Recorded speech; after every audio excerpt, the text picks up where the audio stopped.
आमेन। ध्यान से सुनिए, Hear carefully. यहाँ पे रेस्ट का मतलब एक ऐसा है जैसे यहाँ पे कितनी मम्मियाँ हैं जो खाना बनाती हैं, या कितनी बहनें हैं जिन्होंने खाना बनाया है? How many sisters cook or have made food? हाँ, जो आपकी फेवरेट डिश है, Whatever- राजमा, छोले भटूरे, जो भी आप बनाते हो, Whatever you love. ऐसा होता whatever you love है making. जब आपने उसको पूरा कर दिया, When you finished making it, अब वो पूरी हो चुकी है। now it is complete. अब अगर उस पे कोई आके एक थोड़ा चम्मच नमक भी डाल देगा तो खराब हो जाएगा। Now if someone comes and puts a pinch of salt and जब it वो is spoiled. पूरा हो गया तो आप उसे छोड़ देते हो। यही परमेश्वर का मतलब है, जो उसने पूरी सृष्टि कर दी, अब काम पूरा हो चुका है, अब उसमें और कुछ नहीं मिलाया जा सकता, संपूर्ण कर चुका है परमेश्वर। That's what this means when God had created everything. Now nothing can be added to what He has made. It's fulfilled. ये है उसका मतलब। This is what it जैसे means. एक पेंटर पेंट करता है Like a painter paints. और उसने पूरी पेंटिंग कर दी, It makes a beautiful painting. अगर उसमें एक भी स्ट्रोक पेंटिंग का और कर देगा तो वो मास्टरपीस खराब हो जाएगा। If even one more stroke is added, the masterpiece will be spoiled. जब पूरा बना देता है, कहता है पूरा हुआ, तो जो पेंट ब्रश है उसको नीचे रख देता है। यही परमेश्वर ने किया 7वें दिन। When He has completed painting, He keeps the paint brush down and says it's done. This is what God did on the 7th day.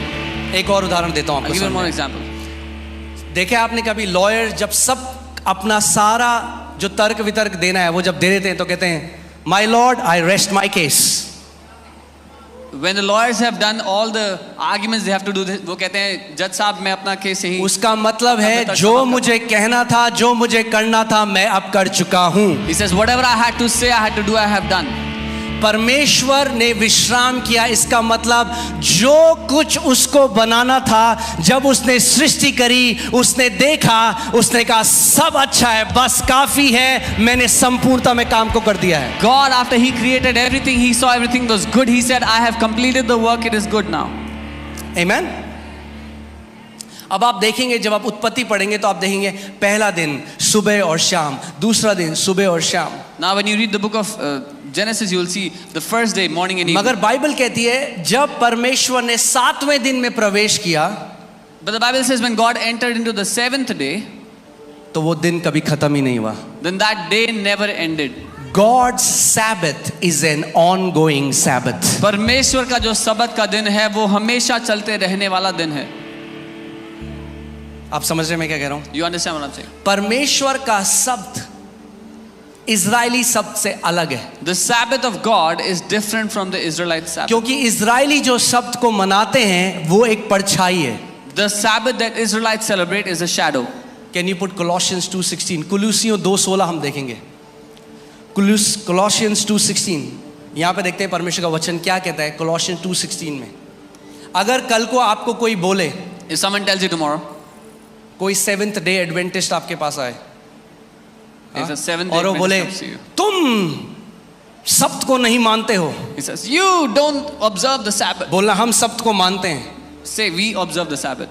हम परमेश्वर के शब्द को मानते हैं, आप यहूदियों के शब्द को मानते हो। We observe the Sabbath of God, you observe the Sabbath of Jews. Amen.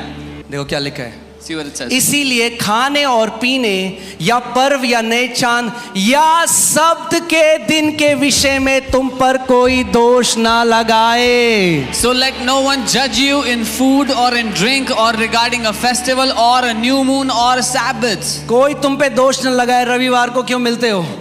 Let no one judge you why you meet on Sundays. आगे क्यों दोष न लगाए? Why should they not judge you? जो आने वाले बातों की छाया मात्र है, परंतु वास्तविकता तो मसीह है। Which are a shadow of things to come, but the substance is of Christ. सो जो शब्द यहूदी मना रहे हैं, The Sabbath that the Jews observe, वो परछाई है, it's a shadow.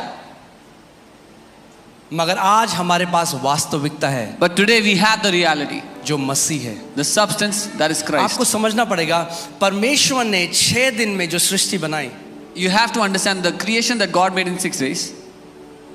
अब आप जानते हैं परमेश्वर कुछ नहीं बना रहा, Do you know that God is not creating anything now? परमेश्वर कुछ नहीं बना रहा। He's not creating anything now. परमेश्वर ने उस सृष्टि के अंदर ही ये सामर्थ डाल दी कि वो खुद ही मल्टीप्लाई कर सके अपने आप को और बढ़ता जाए। Because God put that power in that creation to multiply and recreate itself. परमेश्वर ने अपनी सृष्टि के अंदर दोबारा से अपने आप को रिप्रोड्यूस करने की सामर्थ डाली बीज के द्वारा। God has put the power to recreate through the seed that He created. आमेन। और परमेश्वर ने क्या किया? आदम और ईव को बनाने से पहले सब कुछ जो उन्हें चाहिए था वो पहले से अदन की वाटिका में लगा दिया। And what God did was, before He created Adam and Eve, whatever they will need, He already put it in the Garden of Eden. और परमेश्वर ने फिर उन्हें आदम और बगीचे में रखा। And then He kept them in the छठवें दिन garden. उनको बनाया On the 6th day He made them, और उनको लेकर and He took them. सातवें दिन में प्रवेश। In the 7th day He entered with them. परमेश्वर की एक इच्छा है उत्पत्ति से कि आप उसके विश्राम में रहें। God has a desire from the beginning that you will abide in His rest.